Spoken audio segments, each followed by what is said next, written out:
Avis vascular centre మన దేశంలోనే the best varicose vein hospital పేరు వచ్చిందో తర్వాత రెహమాన్ గారి ట్యూన్ అదే సమాన స్థాయిలో మీ సాహిత్యానికి కూడా ఒక ప్రశంసలు లభిస్తున్నాయి సార్. దానికి కారణం ఏంటంటే రామ్ చరణ్ గారి డ్యాన్స్ అందరికీ నచ్చింది, దీనిలో లిరిక్ అందరికీ నప్పింది. అంటే ఎవరి జీవితంలో చూసుకున్నా వాళ్ళకి కనెక్ట్ అయ్యేలాగా ఉంది, అందుకు ఎక్కువ పేరు వచ్చింది.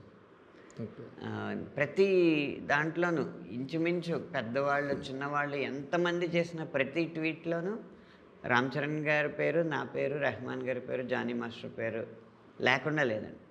ఎవరు ఒక్కళ్ళ పేరే పెట్టట్లేదు. అది ఈ పాట సాధించిన విజయం, సమిష్టి విజయం అండి. అది సమిష్టి కాదు, సమష్టి విజయం. సమిష్టి అంటారు కదా, అవునవును, సమిష్టి.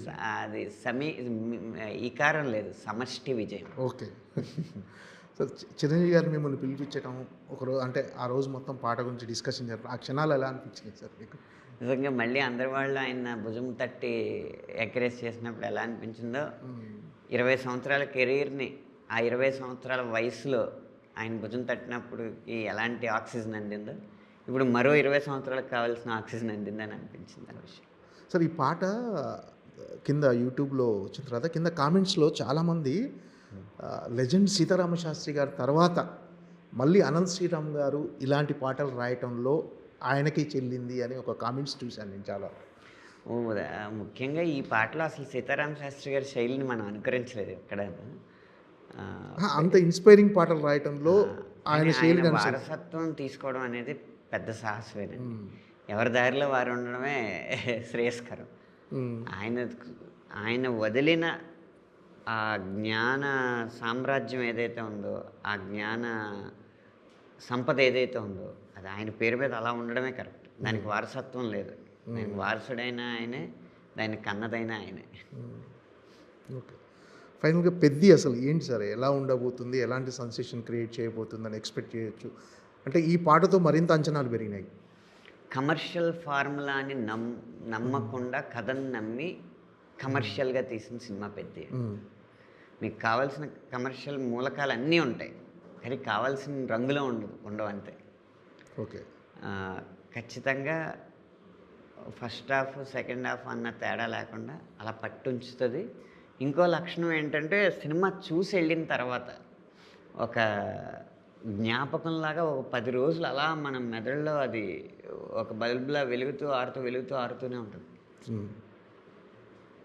సార్, మీ తదుపరి సినిమాలు ఏంటి, ఎలా ఉండబోతుంది సాహిత్యం అందులో? స్పిరిట్ సినిమాలో పెద్ద తర్వాత స్పిరిట్ తర్వాత చెన్నై లవ్ స్టోరీ, తర్వాత దుల్కర్ పూజా హెగ్డే గారి సినిమా, రకరకాల సినిమాలు వస్తున్నాయండి. ఇలాగా రాస్తున్నాను.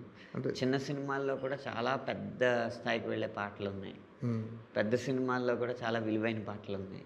అదృష్టం కొద్దీ 2026 విలువలతో కూడిన విజయం వచ్చే అవకాశాలు ఎక్కువ కనిపిస్తాయి.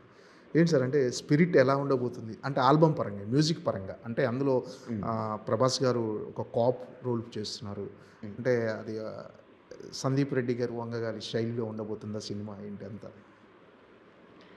యానిమల్ ఆల్బమ్తో పోలిస్తే ఇంకొంచెం సాంద్రత ఎక్కువ ఉంటుందండి ఈ ఆల్బంలో. ఎంచుకునే పదజాలంలో కూడా కొంచెం యానిమల్ కంటే కూడా సాంద్రత ఎక్కువ ఉండే అవకాశం. అలాగే ఎప్పుడో మనం మర్చిపోయిన మెలోడీస్ని కూడా వినిపించే అవకాశం ఉంది ఈ ఆల్బమ్. అంతే సమయంలో ఎనర్జెటిక్ పాటలు కూడా ఉన్నాయి, కానీ ఇలా ఫార్ములా లాగా కాదు. ఇక్కడ ఐటమ్ సాంగ్ అని అలా ఫార్ములా సాంగ్స్ ఏం కాదు, అన్నీ ఆ కథకు ఉపయోగపడే పాటలు. సరే, అవునంటే కాదని సార్, అవునన్నా కాదన్న మీ కెరీర్లో ఫస్ట్ మూవీ కాదంటే అవునండి. కాదంటే అవునండి. అప్పటి నుంచి ఇప్పుడు మీ ప్రయాణం అది లిరిక్ రైటర్గా సంతృప్తికరంగా ఉన్నది సార్ ఇప్పుడున్న పొజిషన్? నేను సాధించిన సంతృప్తి ఏంటంటే అండి, ఒక పీరియడ్ ఉంటుంది, ఒక పీక్ ఉంటుంది, ఇలా అంటూ ఉంటారు కదా, అలాంటి వైవిధ్యం ఏది నాకు సక్సెస్ పరంగా ఇది పీక్స్ అని ఈ పీరియడ్లో బాగుందని లేదు. ప్రతి సంవత్సరం ఇంచుమించుగా 20 సంవత్సరాల కెరీర్లో ప్రతి సంవత్సరం ఒకటి కంటే ఎక్కువ చార్ట్ బస్టర్ సాంగ్స్ వచ్చినాయి.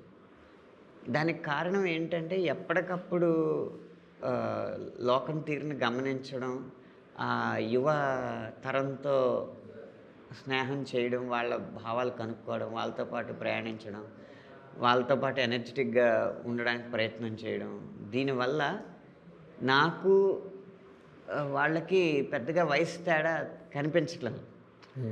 అలాగే వాళ్ళ ఆలోచనలను కూడా కొంచెం అర్థం చేసుకుని వాళ్ళకి ఇలాంటివి నచ్చుతున్నాయని చెప్పి నా ప్రేమ పాటలు అవ్వచ్చు, వేరే పాటలు అవ్వచ్చు, రచనా శైలి అనేది మీకు 20 సంవత్సరాల క్రితం పాట ఇప్పుడు పాట వినిపిస్తే రెండు వేరు వేరు మనుషులు రాశారు అన్నట్టు. ఓకే. దీనివల్ల నిలకడగా ప్రతి సంవత్సరం ఒక చార్ట్ బస్టర్, ఒకటి కంటే ఎక్కువ చార్ట్ బస్టర్ రావడం వల్ల నిలకడ అనేది ఉంది కెరీర్లో. నా విజయమే నా నిలకడ. ఓకే. అది అనుకుంటున్నాను. తర్వాత మధ్య మధ్యలో మిలియన్స్ వచ్చేస్తాయి, బ్లాస్ట్లు అవుతూ ఉంటాయి. కొన్నేమో చాలా సెన్సిబుల్ వ్యక్తులకి చాలా బాగున్నాయి అనిపిస్తాయి, కొన్నేమో సెన్స్ లేని వ్యక్తులకి బాగా నచ్చేస్తూ ఉంటాయి, ఎందుకంటే వాళ్ళనే టార్గెట్ చేసి రాస్తాం కాబట్టి. అలా రకరకాలు ఉంటాయి. ఇవన్నీ నా రచనలో వచ్చినాయి. కాస్త సరదాగా పాడుకోవడానికి, కాస్త కితకితలు పెట్టుకోవడానికి, అలాగే కూర్చుని ఆలోచించడానికి, లేదా అలా మధురానుభూతుల్లో తేలుతూ పాటలు వినడానికి, వీరికి కావలసిన అన్ని రకాల పాటలు వచ్చినాయి. కాబట్టి నేను సాధించిన నిలకడే నా విజయం అని నేను భావిస్తున్నాను. అంటే సాహిత్యపరంగా మీరు ఒక అప్రస్తుతంగా మీరు ప్రతి పాటను ఒక సూపర్ హిట్ పాటగా మలుస్తున్నారు. అంటే కెరీర్ స్టార్టింగ్ నుంచి ఇప్పటి వరకు ఆర్థికంగా అంటే ఒక పాటకు లభిస్తున్న ప్రతిఫలం పట్ల మీరు ఎలా తీసుకొచ్చుకో? ఆర్థికంగా పాటకు లభిస్తున్న ప్రతిఫలం, ఆ రెమ్యునేషన్ కానీ? అంటే ఒకటి మాత్రం చెప్పగలనండి, ఒక తరం రచయితలకు మాత్రం చాలా వాళ్ళ ప్రజ్ఞతో పోలిస్తే చాలా ఎక్కువ, వాళ్ళు చాలా తక్కువ పారితోషికం అందిందండి ఒక తరం రచయితలకు మాత్రం. అది ఖచ్చితంగా చింతించాల్సిన విషయం. అలా పోలిస్తే ఇప్పుడు రచయితలకి చాలా మంచి పారితోషికం అందుతుంది. కానీ సినిమా బడ్జెట్లతో పెరిగిన ఈ బడ్జెట్లతో పోలిస్తే లిరిక్ రైటర్కి అందే శాతం రెమ్యూనరేషన్ ఇంకో 30% న్యాయం జరగాల్సి ఉంది. అదృష్టవశాత్తు నాకు హిట్లు ఎక్కువ ఉండడం వల్ల నాకు కావాల్సిన వరకు నాకు అందుతుంది. మిమ్మల్ని డైలాగ్ రైటర్కి కానీ కథా రచయిత కానీ చూసే అవకాశం ఉందా సార్ ఫ్యూచర్లో? లేదండి, ఈ పాటలకే సమయం. ఏదైనా నేను మామూలుగా కథా చర్చల్లో సలహాలంటే ఏమన్నా సందేహం వస్తే నన్ను అడిగితే తీరుస్తూ ఉంటా. లేకపోతే ఒక పెద్ద డైలాగ్ని ఒక చిన్న మాటలో చెప్పాలంటే మీకు లిరిక్ రైటింగ్కి ఆ లక్షణం ఉంది కాబట్టి ఇది చిన్న మాటలో చెప్పాలంటే ఎలా అని ఆ డిస్కషన్లో అడుగుతూ ఉంటే చెప్తూ ఉంటాను. కానీ పూర్తిగా దాని మీద ఇప్పుడు ప్రస్తుతానికి ఏకాగ్రత చూపించాలి. And for more videos, Please subscribe to iDream.